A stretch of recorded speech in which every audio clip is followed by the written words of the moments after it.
The morning my mother walked into my office with a moving box and a smile like she owned the place, I was on a call with a client worth 7 figures. I didn't hang up. I held up one finger, the universal sign for "give me a minute," and watched her set that box down on my assistant's desk like she was moving in for the season. I finished the call, closed my laptop, and said, "Mom, what is this?" She said, "We're family, Leah. We're here to help." My brother Finn was standing behind her, hands in the pockets of a blazer that still had the price tag sticker on the sleeve.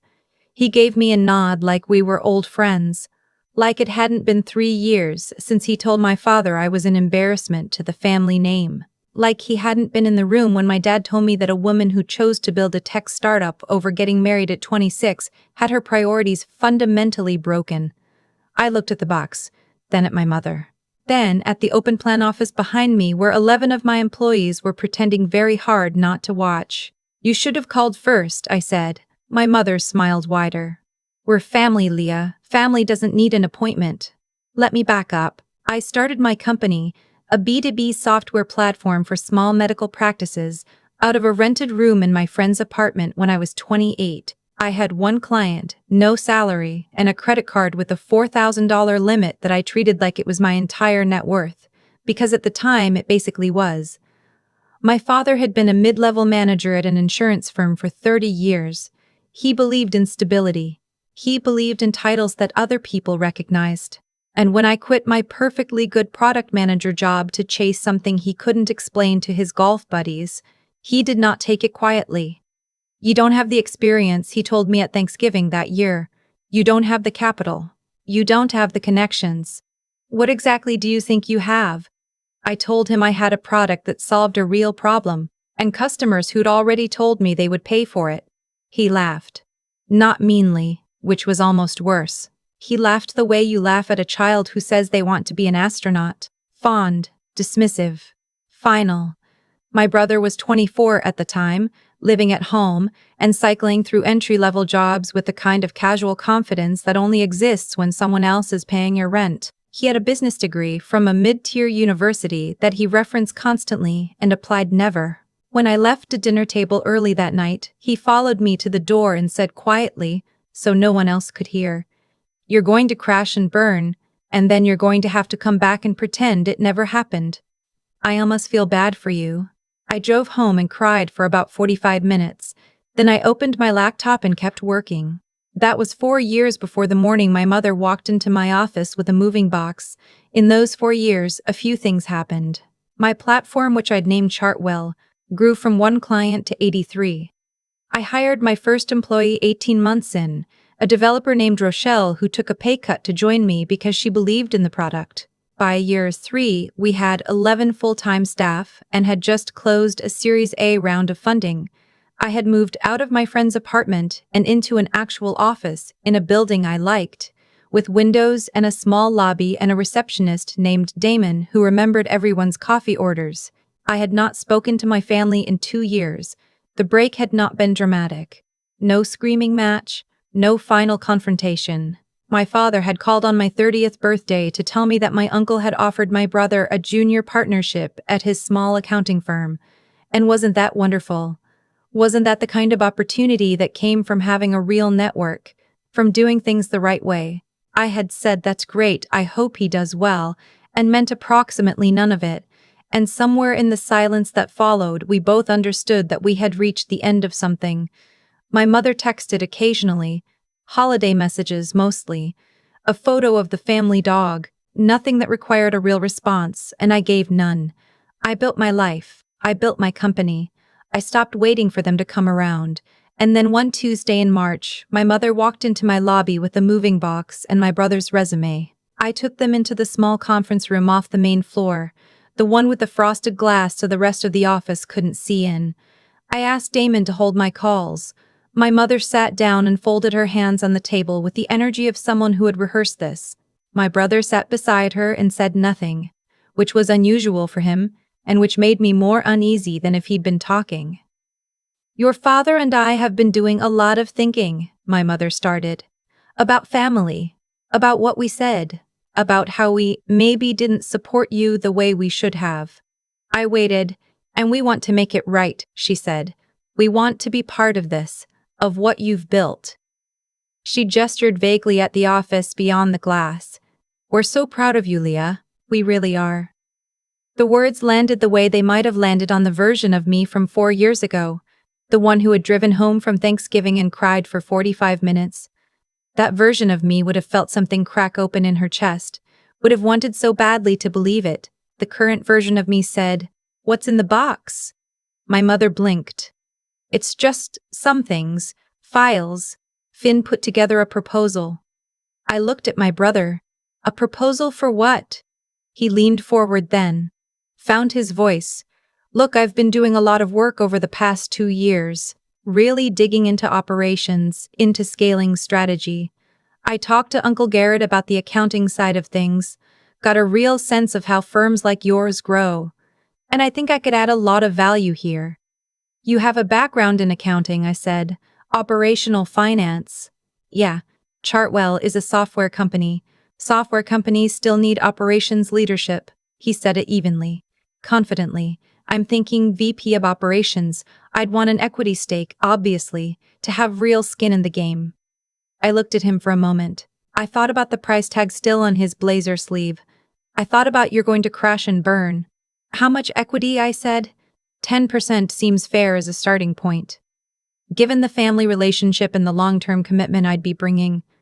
I nodded slowly. "And what does VP of operations at a Series A software company typically look like to you, in terms of day-to-day responsibilities?"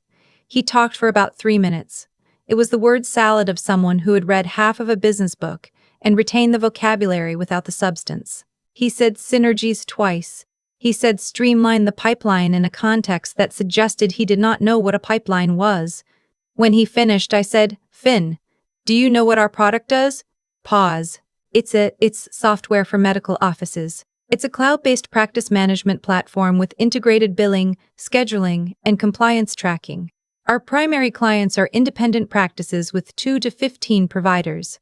Our main differentiator is our automated prior authorization workflow, which reduces claim denials by an average of 34%. "Can you tell me what prior authorization is?" He opened his mouth. "Because that's week 1 knowledge for anyone in operational role here," I said. "Not week 2. Not month 1. Week 1. My mother's smile had gone tight. "Leah, he's willing to learn. I have 11 employees," I said. "Every single one of them was hired because they were the best person I could find for their specific role. Rochelle has been with me since the beginning, and she still doesn't have equity, because we haven't reached the point in our funding cycle where that's the right move. I'm not going to give 10% of this company to someone with no relevant experience because we share a last name." My mother said, "This is about what happened at Thanksgiving. You're punishing us. I'm running a business. You're being vindictive. You always were. You couldn't just accept help. You had to make everything a fight. You didn't come here to help," I said. "You came here because the junior partnership at Uncle Garrett's firm didn't work out, and you need somewhere to put Finn. And you thought, because I've had some success, I'd be so grateful for your approval that I'd hand over a piece of my company to make everyone comfortable." I stood up. "I'm going to ask you both to leave now." My brother stood too. The easy confidence was gone. "You're making a mistake. You need family around you. You need people who actually have your back." "I have 11 employees who have my back," I said. "They earned it." He said something else. Something about how I'd always needed to be the smartest person in the room, always needed to prove something, and I stopped listening. I opened the conference room door. I walked them through the lobby. Damon held the door to the street with the professional neutrality of a man who had absorbed everything and would never say a word about it. My mother stopped at the threshold and turned back. "You'll regret this." "Maybe," I said. "Have a safe drive." That was in March. In April, I started getting strange emails. They came from different addresses, but they had a similar shape. Former client feedback, left on review platforms I barely monitored. Claims that our platform had caused billing errors. One mentioned a compliance issue that I knew with absolute certainty had never happened. I had the records, I had the timestamps, I had Rochelle who could walk anyone through the entire audit trail in her sleep. Then a vendor we worked with mentioned carefully that someone had reached out to them claiming we were under investigation by a state medical board. We were not. There was no investigation, but the vendor wanted to flag it, just so we were aware. I called our attorney. She told me to document everything, keep screenshots, and wait to see if a pattern emerged. The pattern emerged. Over 6 weeks I pieced it together. My brother had connections at a small digital marketing consultancy run by a friend of his, someone who specialized in what I can only describe as reputation disruption, coordinated negative reviews, strategic misinformation distributed to industry contacts. A LinkedIn post later deleted from an anonymous account suggesting that Chartwell's recent funding round had irregularities. None of it was true. All of it was designed to create enough noise and doubt that my investors would get nervous. The miscalculation was that my investors had done extensive due diligence before writing a check. They were not the kind of people who spooked at anonymous LinkedIn posts. My lead investor called me directly when he saw it, said, "What is this?" And when I explained the situation, said simply, "Do you want us to get involved, or do you have this?" I told him I had it. What my brother did not know, what none of them knew, was that 3 months earlier, as part of our Series A close, I brought on a general counsel. Not an outside firm I called occasionally, an in-house GC, full-time, a woman named Priya, who had spent 8 years doing IP and defamation litigation before I hired her away with equity and the promise of building something from the ground up. Priya spent 2 weeks building the file. She was methodical and thorough and genuinely seemed to enjoy it in the way that very good lawyers enjoy the application of their particular skills. At the end of those 2 weeks, she sent a letter. The letter went to my brother, to the principal of the marketing consultancy, and to my parents' home address, because my parents had made 2 of the phone calls to our vendor contacts themselves. My mother's number was in the call logs. The letter outlined, in specific and documented detail, the defamation, the tortious interference with business relationships, and the coordinated nature of the campaign. It included the evidence. It included the relevant statutes. And it included the number Priya had calculated for damages, which I will not repeat here, but which caused my brother to call me within 4 hours of receiving it. He did not lead with an apology. He led with, "You can't do this to family." I said, "I'm not doing anything to family. My attorney is doing something to people who ran a coordinated defamation campaign against my company. Those are 2 separate categories." He said my parents could lose the house. That was true. They had co-signed something for the consultancy, some small business arrangement whose exact details I had not inquired about, and which was frankly their own problem. The letter had named them because they had made the calls. The exposure was their own doing.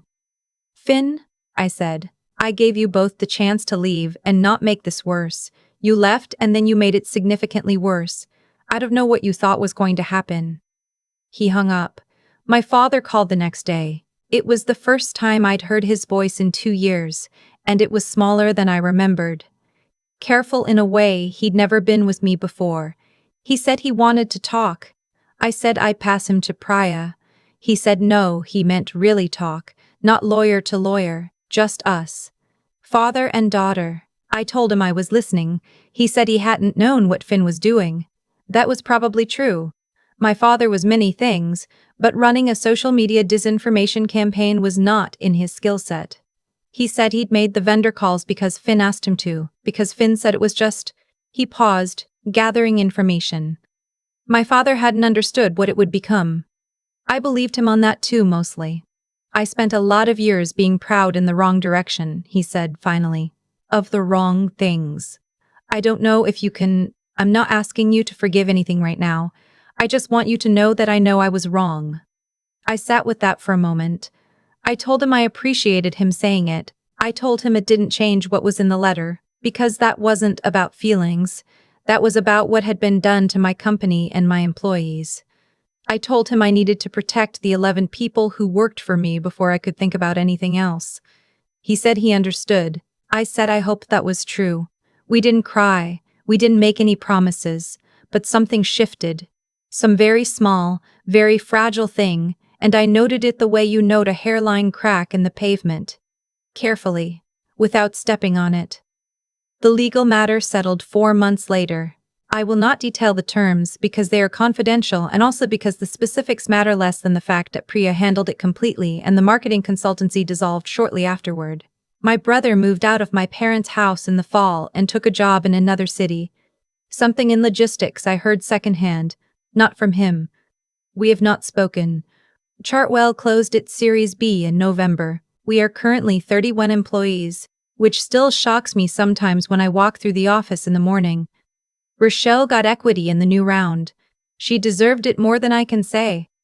My father and I have spoken 4 times since that phone call. Not often, not easy exactly, but real, genuinely real, in a way our relationship never quite was before, maybe because neither of us is pretending anymore. He asked me once what the platform actually does, and I explained it to him for 20 minutes, and he listened the whole time. He didn't understand all of it, but he listened. My mother has not called. Some things don't come back. Some things you stop needing to come back. I was on a call this morning. Different client, different deal. A good one. And I looked up and saw Rochelle on the other side of the glass wall, walking a new hire through something on her screen. Patient and precise. And I thought about the room in my friend's apartment, and the credit card with the $4,000 limit, and my brother's voice in the doorway. You're going to crash and burn. I thought, I am so glad I didn't let any of you stop me. Then I finished the call and went back to work.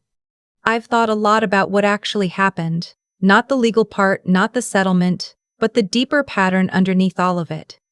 And what I keep coming back to is this. Every single outcome in this story was earned. Not by luck, not by timing, by choices made consistently, over years, when no one was watching and no one was applauding. When my father laughed at that Thanksgiving dinner, he wasn't being cruel in the way villains are cruel. He was being something harder to forgive. He was being something harder to forgive. He was being certain that he already knew how the story ended. And when people are that certain about your limitations, they stop paying attention to what you're actually doing. That certainty was their blind spot. I just kept working inside it. Finn made the same mistake. He watched me build something, and what he saw was an opportunity, not a person. He thought the years I'd spent alone, without their support, had made me hungry for their approval, hungry enough to hand over a piece of everything I built, just to feel like I finally had my family back. He wasn't entirely wrong about the hunger. What he miscalculated was that I'd learned, slowly and at real cost, to stop feeding it at my own expense. That's the thing about building something without a safety net. It changes what you're willing to accept, not because you become cold. I don't think I became cold, but because you understand in your body, not just your head, what things actually cost. Every hire I made, I knew what I was paying them and what I needed them to do, and why that mattered. I couldn't extend that kind of blind trust to someone just because we shared a childhood. That wouldn't have been family loyalty.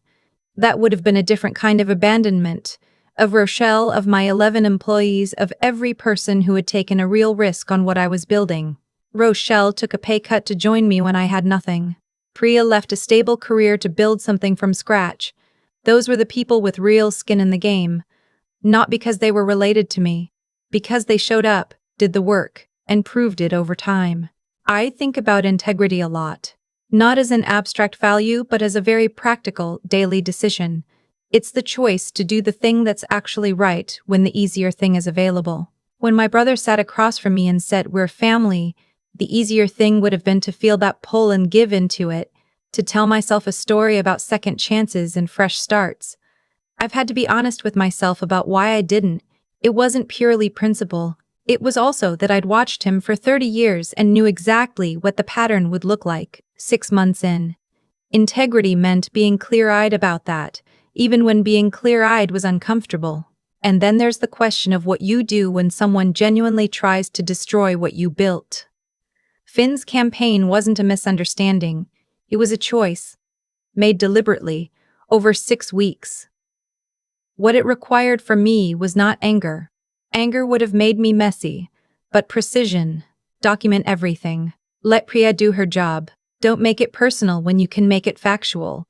The response has to match the threat, not the emotion. My father's phone call afterward was the hardest part of all of it, because that one was genuinely complicated. He hadn't run the campaign. He'd made 2 phone calls he didn't fully understand, and he said something true. carefully, in a voice I didn't recognize. I was proud in the wrong direction. I don't know what to do with that entirely. I'm still figuring it out. But I think it matters that he said it. I think the capacity to say something true when it costs you something is its own kind of courage, even when it comes late. What I know is this: the company is real, the team is real, and I built it without anyone's permission. That's not something anyone can take back.